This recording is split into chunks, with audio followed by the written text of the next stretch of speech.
Great, and we go. So hello everyone and welcome to the sixth module in the 10-part training from the UN Trust Fund for organizations just receiving grants from the US Trust Fund. Module 6 of the project management training is on ethics and safety. And this session will cover both your organizational obligations to prevent the risk of specifically sexual exploitation and abuse, but also your obligations in project activities and monitoring and evaluation activities to prevent ethical and safety risks. We covered some of these issues in Module 1 and Module 3, but I'm going to go into some more depth and provide some more tips. And we do welcome your input as experienced practitioners.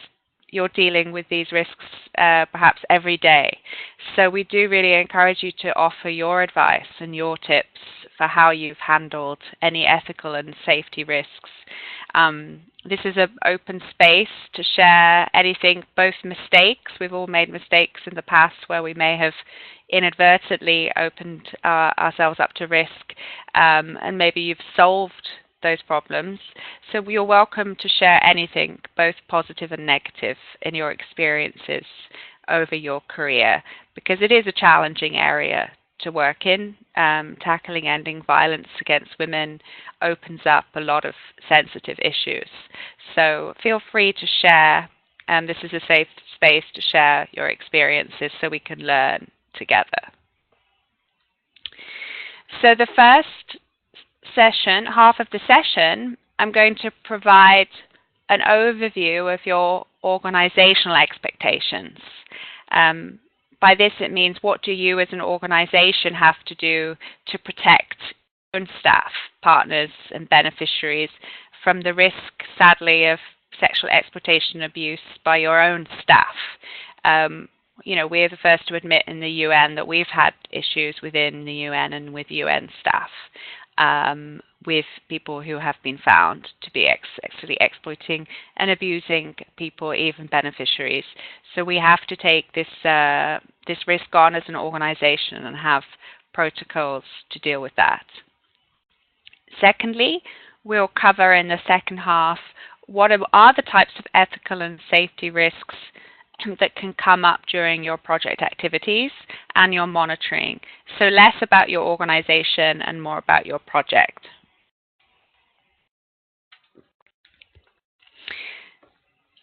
So what is sexual exploitation and abuse? We have the very strict definition in the United Nations, which we would ask you to read and understand. So for the United Nations, when we're talking about sexual exploitation, this is defined as any actual or attempted abuse of a position of vulnerability, differential power, or trust for sexual purposes, including but not limiting to profiting monetarily, socially, or politically from sexual exploitation of another. Sexual abuse is defined as the actual or threatened physical intrusion of a sexual nature, whether by force or under unequal coercion conditions. So those are the definitions we'll be working with. And as I said, this first half will be specifically about the risk of sexual exploitation and sexual abuse perpetrated by project staff, by people that you work with.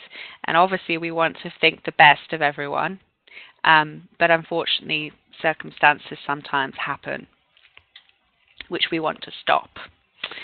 So examples of sexual exploitation and abuse that can happen in the areas that we work in. Sexual exploitation can include transactional sex.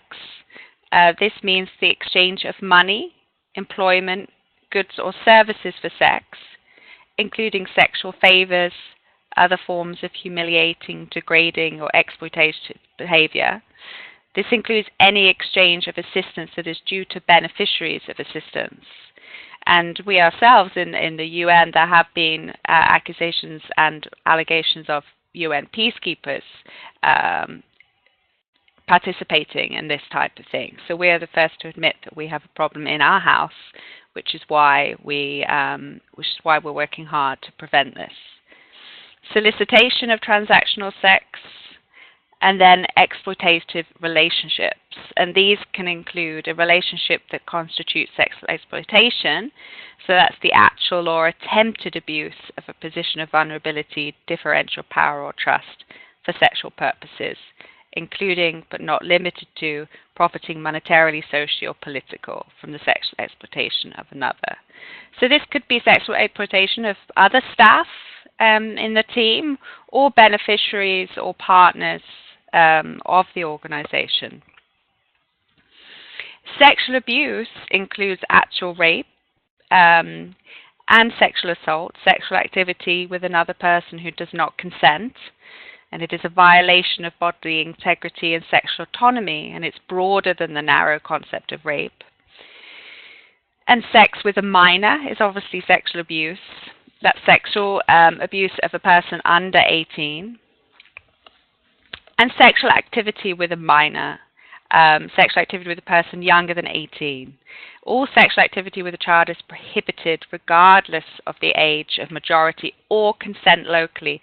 So we would ask you to apply the UN standards on that, the rules, which is we do consider sexual activity with a person younger than 18 as prohibited, irregardless of whether the age of consent locally is actually lower than that. The mistaken belief in the age of a child is not a defense. So these are the UN terminology and definitions, and we ask that you read.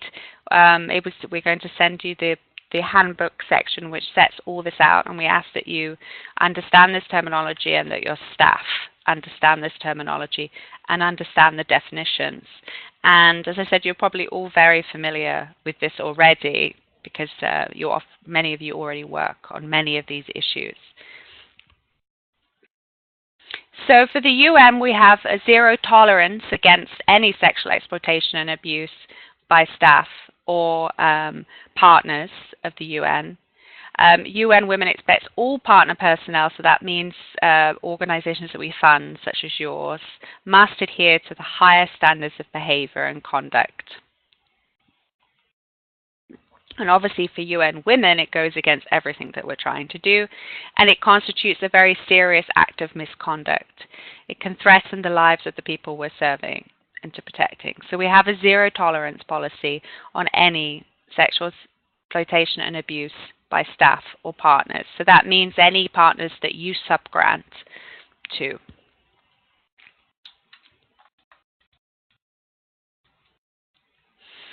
So in terms of standards of conduct which you must follow and which we ask that you share with your staff and your partners, so they all have to follow the same standards of conduct.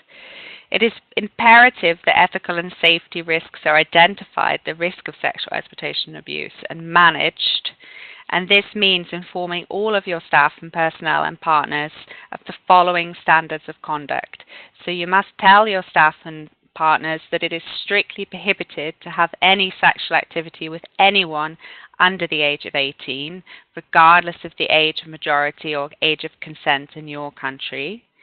It is strictly prohibited to have sex with anyone in exchange for money, employment, preferential treatment, goods or services, whether or not prostitution is legal in the country. So again, we have to apply the UN standards.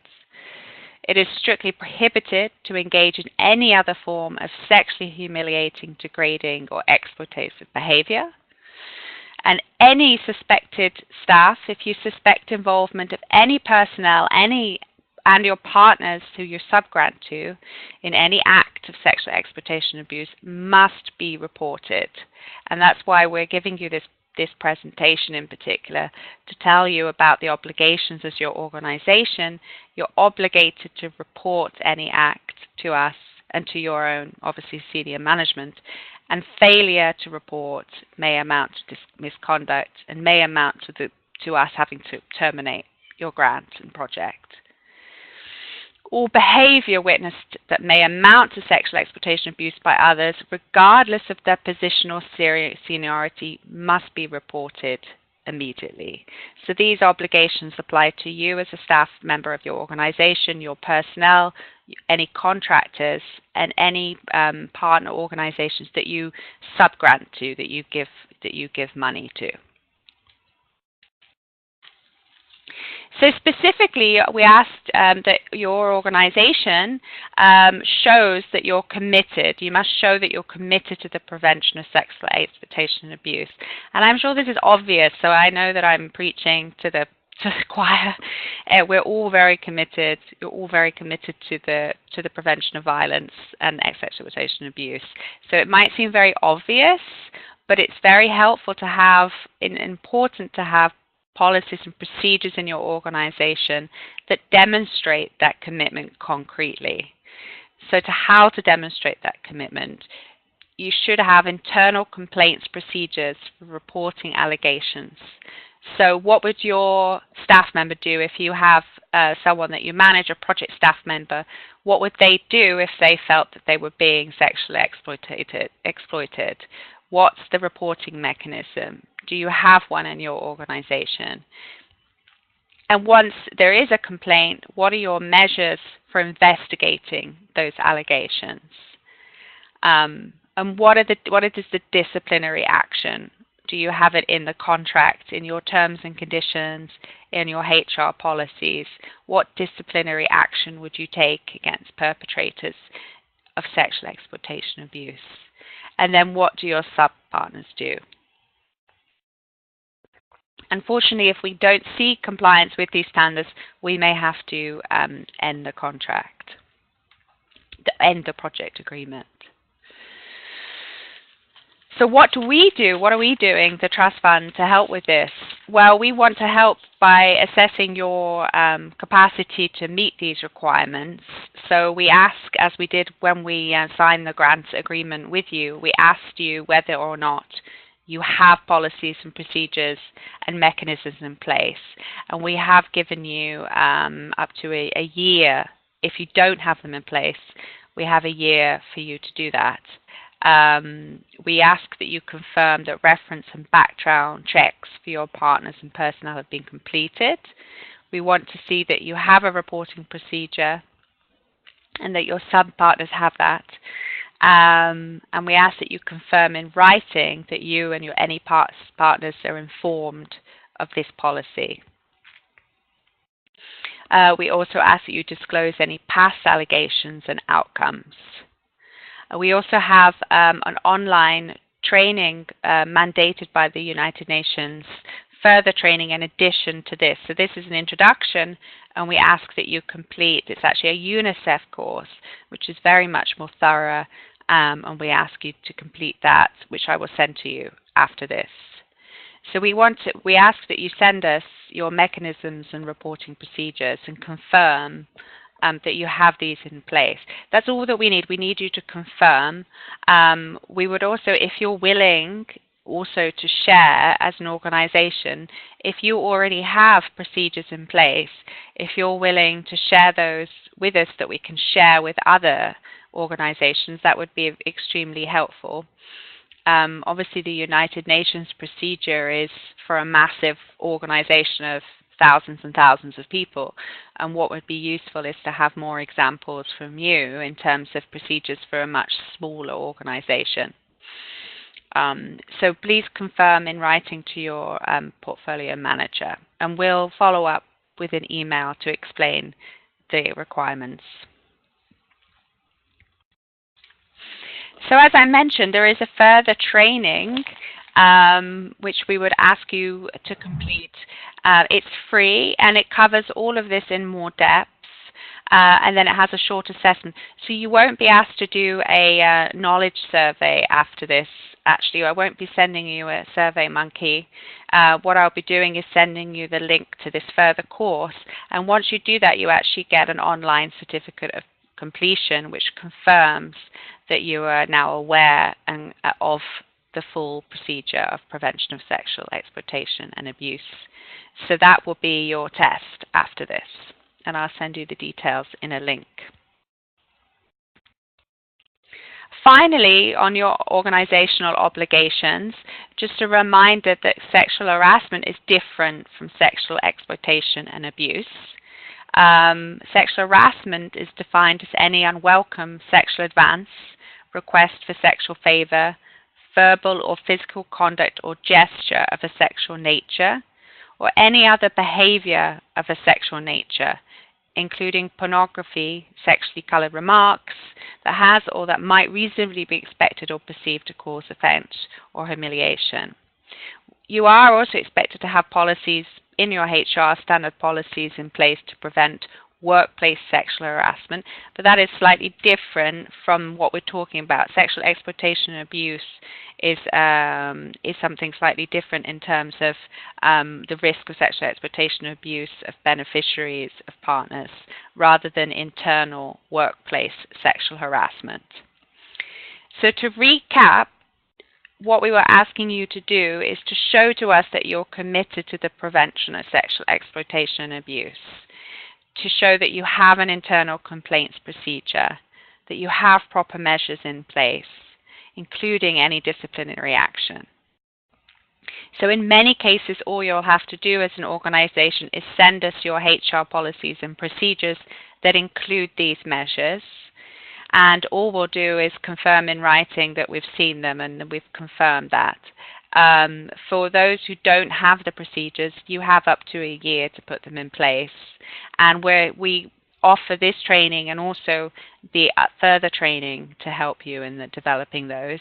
And we also ask that other organizations can share their procedures, and because it'd be very useful to have further examples, particularly from smaller organizations. As you might be aware, sexual exploitation and abuse is very high priority for many organizations because it's been so heavily in the media, particularly with the global campaign, Me Too, and et cetera, et cetera. So we're all learning, we're all developing, and we should learn from each other in ways to prevent this sexual exploitation and abuse. Okay, so moving on, I've covered sexual exploitation and abuse within your organization and the risk of that, which I'm sure will never happen, so we'll move on from that. I'm sure that we're all at the top standards of behavior. So now, though, we'll move on to ethical and safety risks within your project. So what do we mean by this? Well, obviously, it's a very sensitive issue to work on violence against women and children.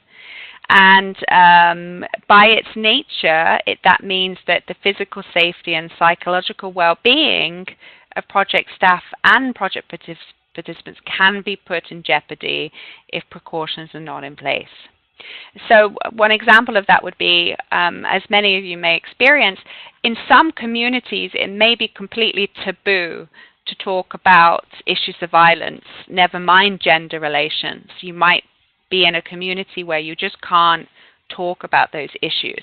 And if you walk into that community and start talking about women's rights, you could actually receive backlash and even threats of violence. So it is important to assess that risk. Ethical risks can arise because by the nature of our projects, where we're trying to get information, we're trying to help, but we may inadvertently, while trying to help, raise issues that are very sensitive that can re-traumatize people. So if you are a survivor of violence, as you may know of those who work with survivors, raising these issues can really re-traumatize, so you have to be very sensitive. We can't avoid all these risks, but it's important to have strategies and protocols in place to mitigate those risks. So I'm going to go through a few tips. And here are some further examples. So how and when do we see ethical and safety risks throughout the project? Well, what about at the planning stage? Many of you are now looking at collecting your baselines, looking at designing your activities and starting to implement. Risks can occur right from the get-go if you're trying to identify project participants. If you want to work with survivors of violence, how do you identify the to survivors. Obviously, you don't just walk into a village, into a town, and start asking, so who's been raped or who's survived violence? You have to find a very sensitive way of going about it, because for some women, they will not want to be necessarily identified. And I'm sure most of you are very aware of this, but we have had projects in the past where identification even of project participants has been quite a challenge. So what are your protocols for identifying survivors in a sensitive way? And then as you start implementing your project, how will you handle introducing some of your activities and dealing with them? So again, talking about violence, as I said, can be a sensitive topic. So if you plan to do community awareness raising, have you done that cultural assessment to make sure that you know whether or not sensitive issues can be raised? Should you talk to the women separately from the men? Will you need to ensure a private space to do awareness raising activities? If you're talking about the rights of women, will there be any risks to the women if you invite them to a session on their rights? During project monitoring, we talked about this a little in the module 3 on data collection. If you're collecting data on violence, obviously again it's very sensitive information. And when you're interviewing people about violence, do you have the skills to do it in a sensitive way? And furthermore, if you do collect data, how will you ensure it's confidential? So it can be very risky for a survivor of violence. They may not want their name written down. They may not want to be associated with the project because there could be a high risk of the perpetrator finding out and targeting them further.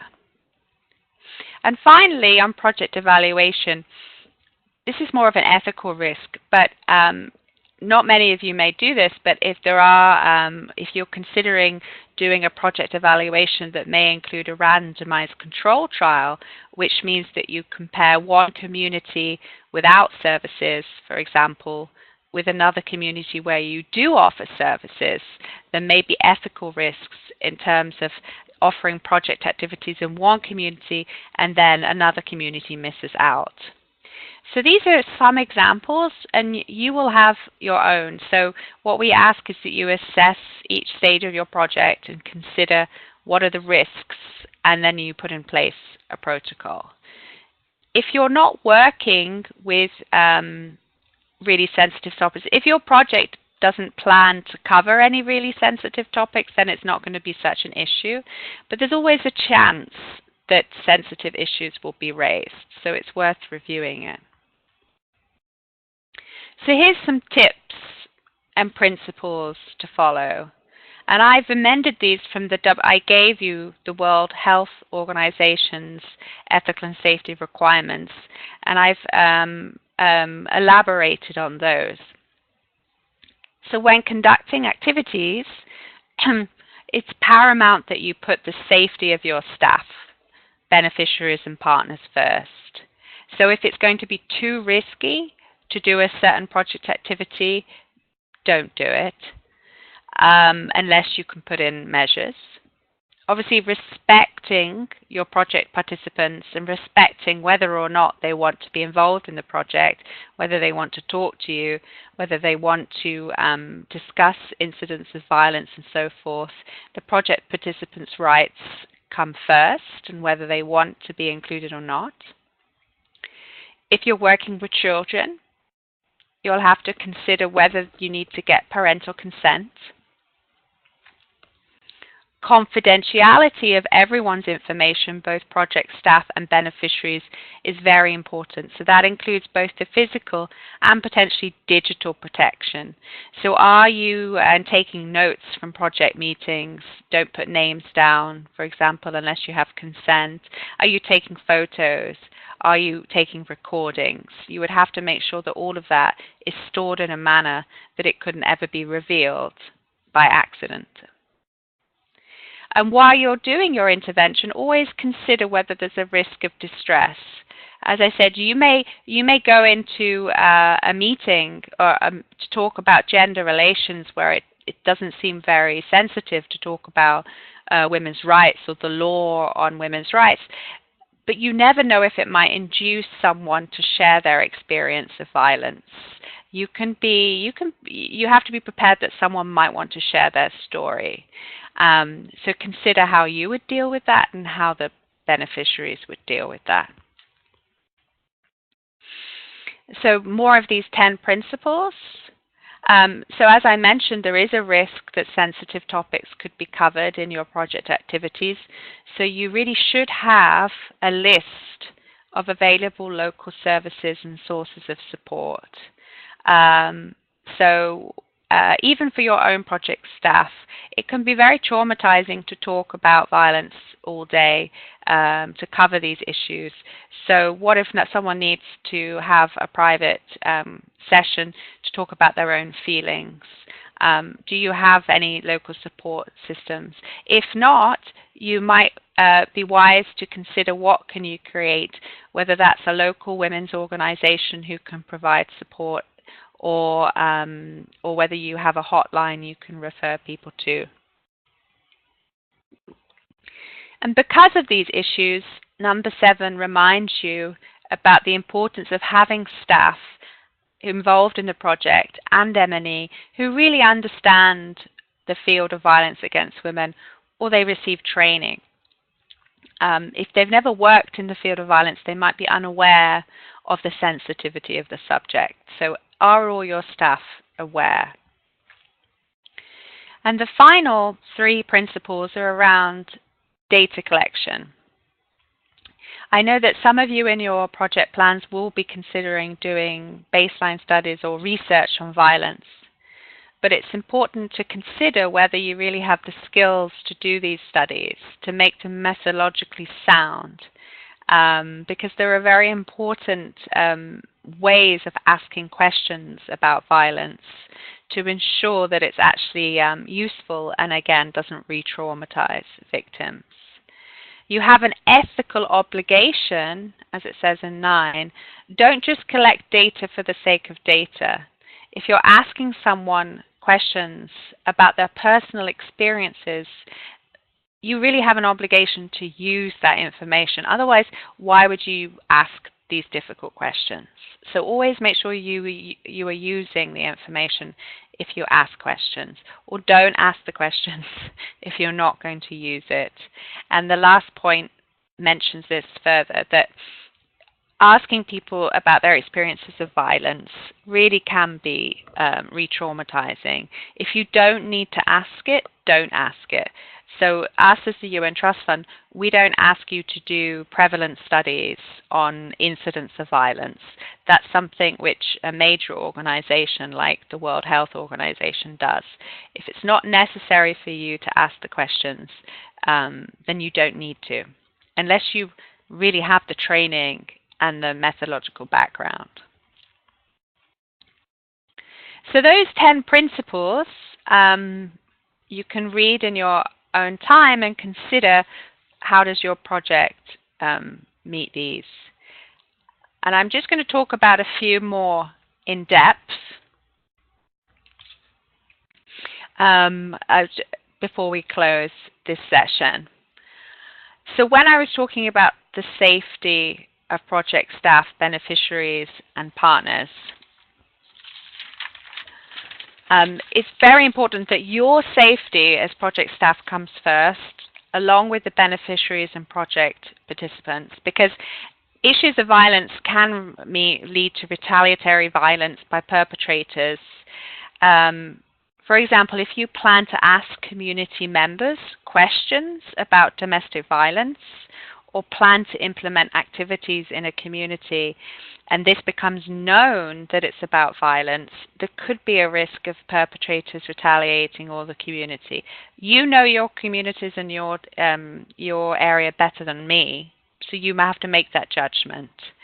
But the mere act of asking people to take part in a project on violence against women could provoke further violence. There is a chance of that risk. So how can you mitigate that risk? Well, Some organizations actually deliberately design projects to be framed in a different, less sensitive manner. So I've seen some projects designed that they will invite women to come to a session on women's health, and women's health issues will cover issues of their rights and protection against violence, but they won't explicitly say that the project activity is about prevention of violence. So you can say, you can rename activities in a sensitive way. This means that then if the community members and potential community members who would be reluctant to join might be more encouraged to join. Having said that, once people come to the activity, they really need to be informed of the full content of the project activity, and that they fully understand that there might be discussions on violence, for example.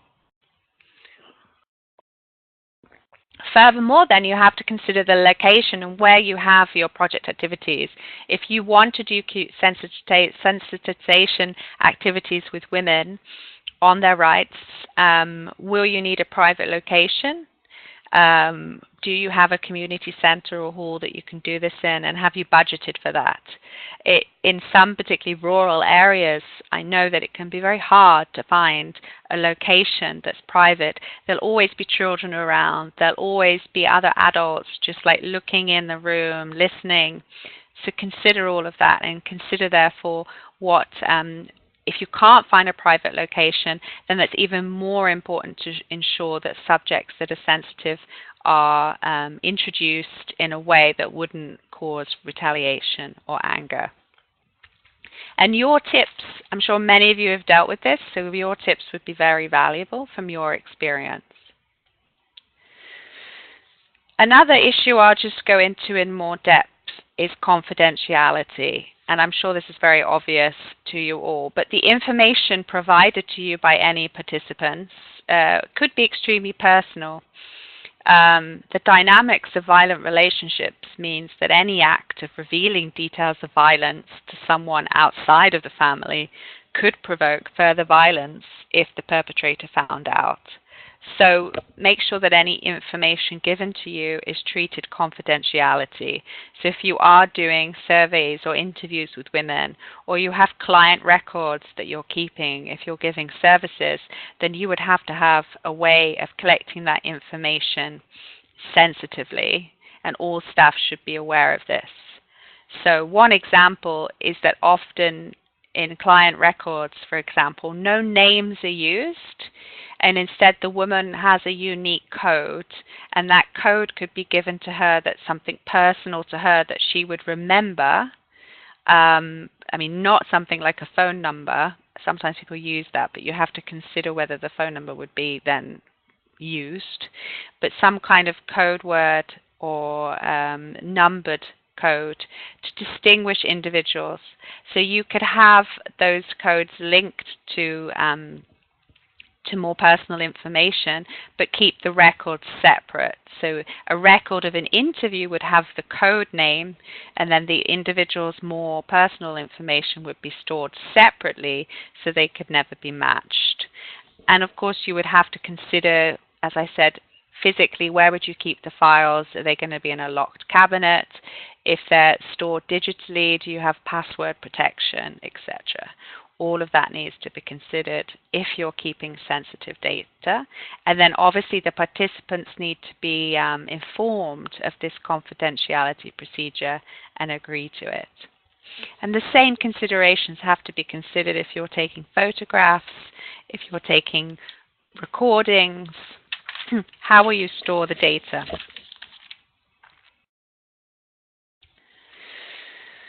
Another area, just to go into more depth, is this risk of re-traumatization. So all your activities need to be designed to ensure that you're not causing more distress. It is obvious, it is true that women who have experienced violence do want to talk about it quite often, and there should be safe spaces for women to be able to share. And the men, if you're in focus groups with men, there should always be space to share experiences if they wish to. However, then you also have to consider that risk of re-traumatization of them, of other people, and also your staff. So you can't avoid this, but you just need tactics. And these tactics will include things like making sure whoever is involved in project activities and asking questions can be supportive and not judgmental. Making sure if you are doing sessions that there is never any judgment, and that you have trained your staff in how to do, for example, interviews with survivors. You should consider what would happen if someone gets distressed during a project activity. You might be surprised, you might not think it will come up, but it may be raised. And will you need to stop the activity? Will you need to find a way to take care of the person who might be traumatized? And always end a project activity on a positive note, reinforcing women's own coping strategies and reminding your participants of the importance of the information shared. Consider whether you need to refer participants to services. So the next slide goes into that in more depth. So how would you refer people if they become distressed? So again, if you're doing prevention of violence, for example, you might be explaining to women that they have certain rights to escape from violence. But once you tell a woman that they have the right to escape from violence, where can they go? Is there anywhere to go? You have to consider the risks of raising expectations, and also the risk, though, of not having support services in place. And if you don't, consider how you can create short-term mechanisms, or consider maybe redesigning the project activity to be less risky. So the first step is to consider, do you have providers of support into the community, whether that would be a shelter, clinics, social services, therapy, counseling, anything like that. Develop that list of resources. You may have to talk to those providers to make sure they are actually there and functioning.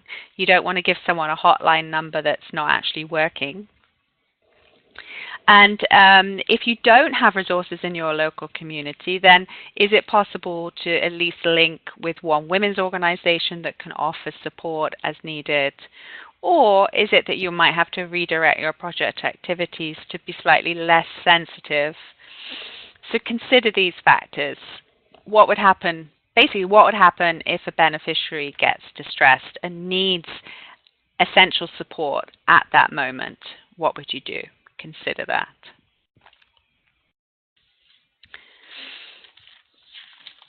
When you're actually involved in project activities and data collection, you would hope that your personnel have the experience of working in violence against women and is experienced in these issues. If they're not, then they can read this training. You can potentially contact a local women's organization that could provide training to your staff.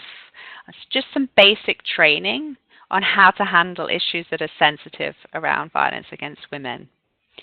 This sort of training and awareness raising for your own staff, if they're not experienced, should look at their own biases and fears and stereotypes. We have had experiences in the past of projects that have hired staff where this work is completely new to them and they haven't really dealt with their own internal biases towards, for example, survivors of violence. So consider, do all your staff have that neutral, non-judgmental, non-biased attitude? And if not, you might need to do some internal thinking and training. And also consider that for your own staff, then listening to the stories of violence can be also draining. So the same support mechanisms I mentioned should be available to project staff. And as I said, you don't have to come up with that. You don't have to train all your staff for months and months. It may be possible for you to just contact a local women's organization, get a day's training for your organization, or maybe you can ask all your staff to read this training and to reflect. So we're not saying that they need to have PhDs in the subject, but you do need to have space for your staff to be able to reflect on their own experiences and have space to reflect on their own biases and understanding of violence before they work with beneficiaries on this issue. And finally, coming to the end of the more in-depth discussion on ethical and safety risks, when collecting data on violence, as I mentioned, do you really need to ask questions on violence? Is it really necessary? We will work with you on your results framework and indicators. Some of you may be trying to measure actual incidents of violence. But if you don't really have the training and background in doing that sort of very technical questions on prevalence of violence, you might want to consider asking the questions in a different way, or considering a different indicator. As I said, there can be ethical risks. If you're asking participants about their experiences of violence, they will expect you hopefully to do something with that information. So if you're not planning to necessarily use that information directly to inform the project, then do you really need to ask the questions? And if you are asking very personal questions about violence, then you need to ensure that the women you're working with have support if they need it. So consider carefully on whether or not you need to ask these questions. For example, if you're a very small project who's working with a few hundred women, it might not be necessary for you to do elaborate surveys asking questions about violence. You might be able to get a lot of information out of a focus group with women about their experiences without asking too many technical questions.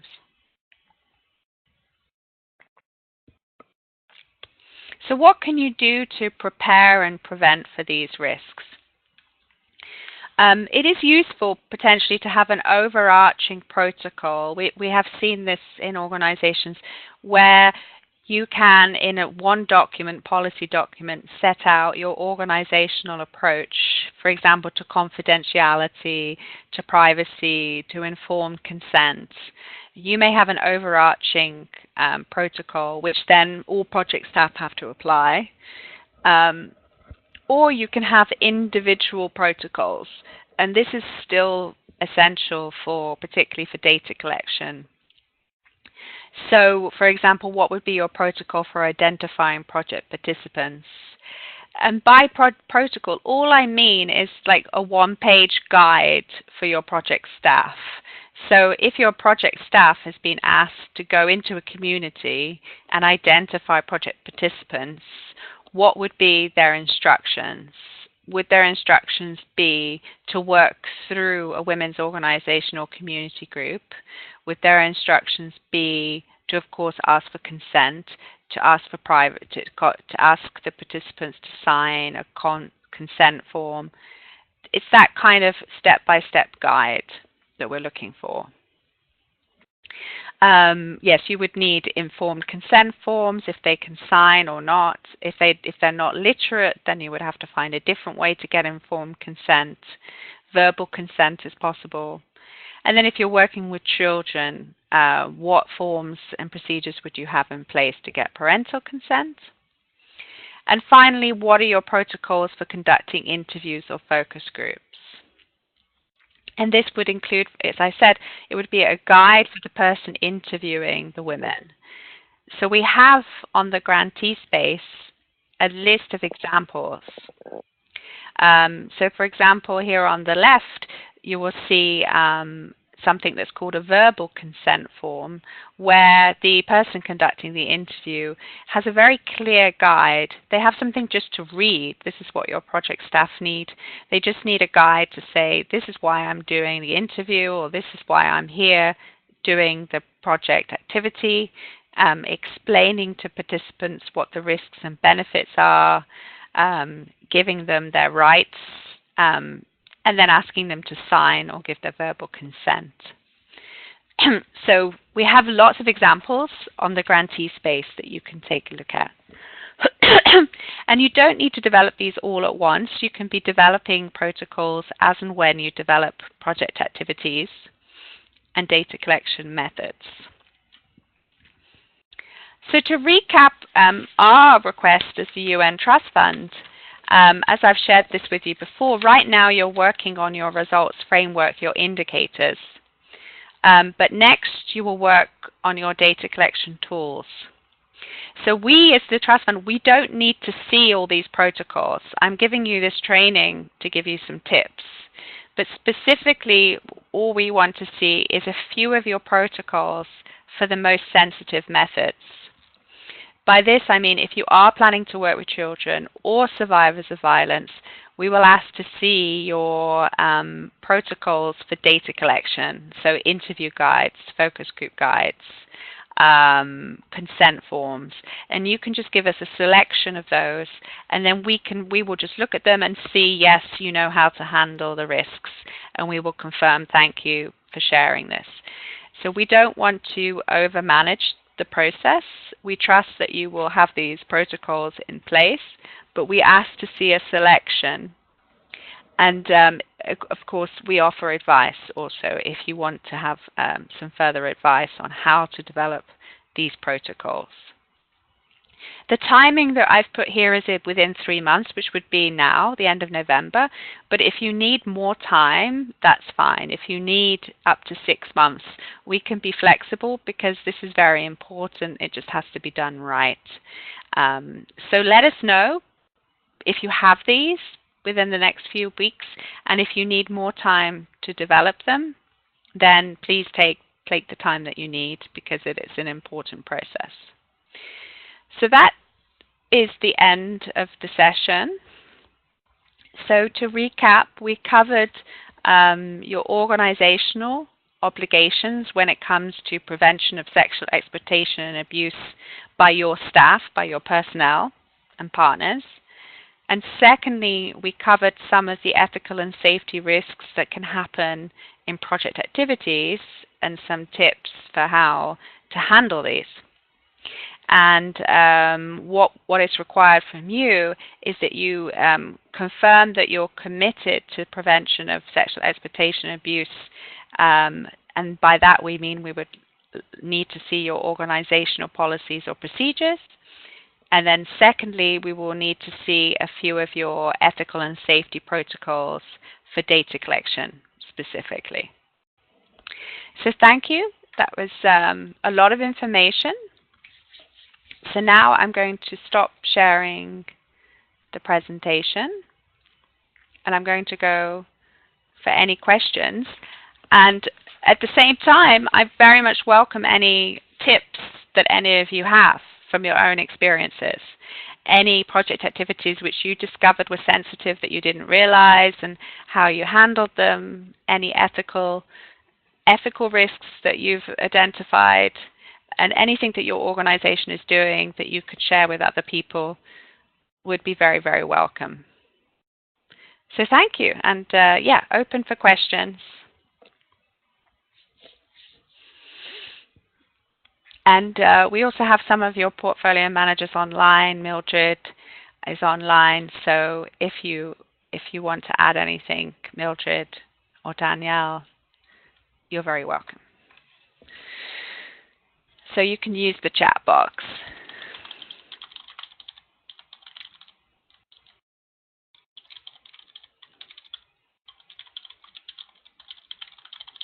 And if you actually have a tip or a suggestion, I can take you off mute, and perhaps you can actually just tell us out, verbally, if you have an experience from your organization you would like to share.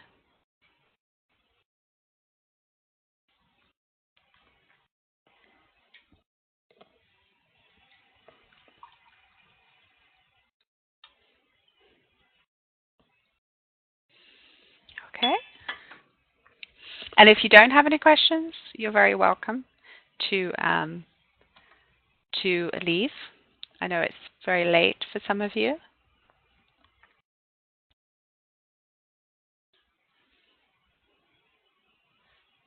Emma? Yes. Hi, Mildred. Hi. I would just make a comment because I Hmm. received many questions from different grantees if they need to submit all the data collection tools, and I think you clarified that only those ones that are sensitive. We don't need to see all the tools. So just to clarify that and just to reinforce what you said during the training. Yeah, exactly. So by sensitive, I mean anything working with children, for sure. So that means for us under 18, 18 and under, um, anything working with directly with survivors of violence or women at risk. So if you're planning to interview women survivors of violence where it might cover issues of incidents of violence or focus groups with women on that sensitive subject, we would of course not need any to see anything to do with interviewing government officials on their policies and procedures or working with service providers. So secondary beneficiaries, we don't really need to see any of that. We will trust that that's not particularly sensitive, but anything actually working directly with women who might have experienced violence. Yes, yes, correct.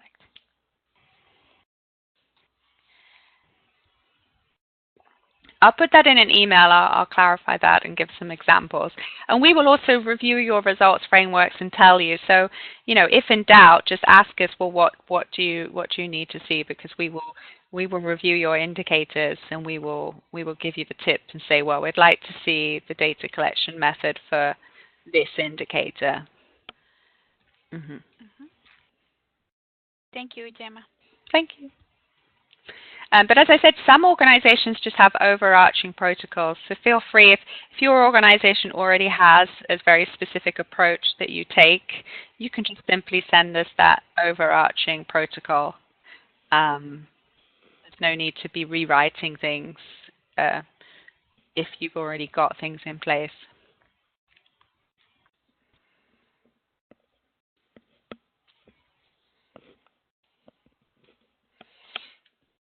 Okay, well, I think maybe I've just blown everyone away with too much information, maybe.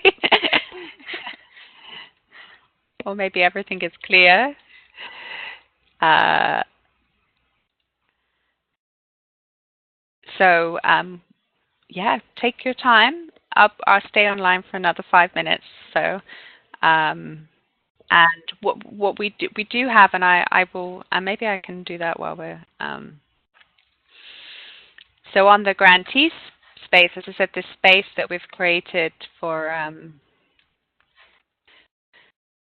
those. Oh, I'm just going to share the screen just to show you where the examples are. So right now, you should be able to see what we're calling the grantee space, which is the space in French, English, and Spanish for all the documents. So you'll find the handbook, the training materials, and then we have a section called resources. And in the resources section, if you click into that and then click into English, and then there's data collection methods where we have lots of examples in English of um, focus group guides. Here we see the written consent forms from different countries, focus group guides, in-depth interview guides. Um, so there are lots and lots of examples online. And then we have the standard ethical and safety guidelines.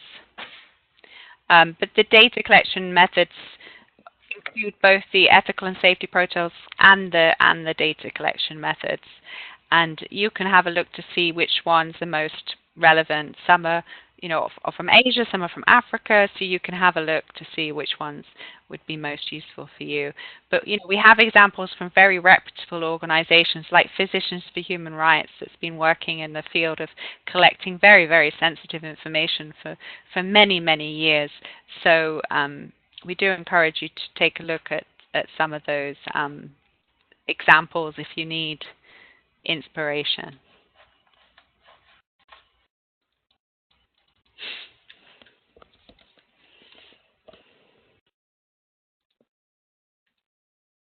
And yeah, when you share yours, then we'll ask for your consent to also put those online for other people. And we're building a sort of data, this excellent, database of different examples from different organizations that will benefit everyone.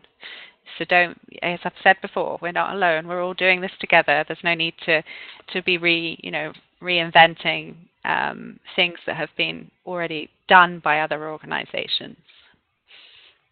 The same with the sexual exploitation and abuse policies. If you need inspiration, we can find that from another organization. Okay, well, it doesn't seem there's any questions. So I will end the session. Next week, we will talk about monitoring and evaluation with a particular focus on planning for evaluation, which might seem like a long way off, but it's important to be planning for evaluation from the start of the project to get the most effective evaluation. So we look forward to speaking to you again next week, and I will follow up with an email with the test, which will actually be a link to a further training. So I'll explain that in the email. So thank you very much, everyone. Have a good week, and don't hesitate to contact us at any time. Thank you, Gemma. Thank you.